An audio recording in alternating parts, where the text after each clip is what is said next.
Assalamualaikum warahmatullahi wabarakatuh. Anak-anak kelas 5 yang kami banggakan dan yang berbahagia, pada kesempatan ini kita akan belajar tentang materi Al-Quran Hadis, yang mana Al-Quran Hadis ini kita ambil dari 32, yaitu menerapkan hukum bacaan nun mati atau sukun. Nun mati atau sukun kita ambil dari KD 32, menerapkan hukum bacaan nun mati dan sukun. Baik, kemudian kita lanjut pada apa tujuan pembelajaran yang akan kita laksanakan. Ini perlu diketahui anak-anak bahwa tujuan kita belajar pada pagi hari ini di jam yang pertama ini adalah agar siswa mampu menerapkan hukum bacaan nun mati atau sukun.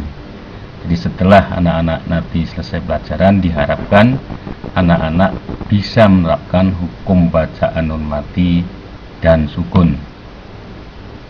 Kemudian yang kedua, siswa mampu menuliskan contoh nun mati dan sukun. Sementara yang kita fokuskan pada yang pertama, mampu menerapkan hukum bacaan nun mati dan sukun. Baik anak-anak, itu yang kita akan pelajari dari materi pelajaran Quran Hadis di minggu yang terakhir pada bulan Agustus ini, yaitu tentang tujuan pelajarannya mampu menerapkan hukum bacaan nun mati dan sukun. Kemudian kita lanjut pada berikutnya. Apa itu nun mati dan sukun? Ketika bertemu dengan huruf hijaiyah maka ada 5 bacaan. 5 bacaan itu adalah yang pertama idhar halqi, kemudian yang kedua adalah idgham bihunah, dan yang ketiga adalah idgham bilahunah. Sedangkan yang keempat adalah iqlab, dan yang kelima adalah ikhfa hakiki. Kelima ini kita bahas satu persatu. Minggu yang kemarin sudah anak-anak bahas tentang idgham bihunah. Maka pada pagi hari ini kita akan pelajari idgham bilahunah. Apa itu anak-anak? Idgham bilahunah yang akan kita pelajari. Jadi nanti setelah selesai pelajaran, anak-anak akan bisa menerapkan nun mati dan tanwin bila bertemu dengan lam dan ro, maka akan kita baca idgham bilahunah. Baik, kita lanjut. Berikutnya masih kita iqlab dan ikhfa hakiki.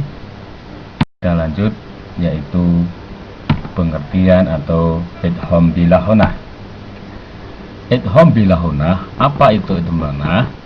Idgham bilahunah memasukkan atau meleburkan, dan bilahunah memiliki arti tanpa dengung. Jadi ada dua, idgham berarti masukkan atau meleburkan, dan bilahunah memiliki arti tanpa dengung. Sehingga kalau kita artikan secara keseluruhan, memasukkan bacaan nun mati dan sukun tanpa menyertakan dengung ke huruf selanjutnya, yaitu huruf idgham bilahunah. Baik itu anak-anak, kita sudah tahu pengertiannya. Kemudian berikutnya kita akan mengetahui huruf idgham bilahunah. Ada berapa huruf idgham bilahunah ini? Anak-anak sudah paham bahwa huruf idgham bilahunah itu ada 2, yaitu apa? Lam dan ro. Maka sering kita singkat menjadi lar, sehingga anak-anak akan paham lar, lam, dan ro. Baik, berikutnya contoh bacaan idgham bilahunah. Kita lihat di sini ada 2. Yang pertama ada nun mati berhadapan atau bertemu dengan lam. Kita lihat contoh, yaitu fa'ilam tajidu.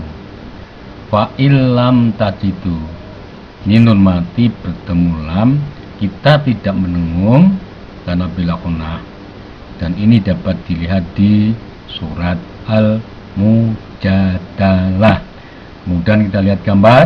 Ini anak-anak teman kamu baru belajar tentang mengaji. Ini bisa belajar di masjid, musola, atau di kiai-kiai kampung, sehingga anak-anak bersamaan membaca tentang bahas idgham bilahunah. Baik, berikutnya masih bacaan idgham bilahunah. Apabila ada kasroh tanwin berhadapan dengan ro. Nah, ini kita tahu. Yang kedua adalah ro.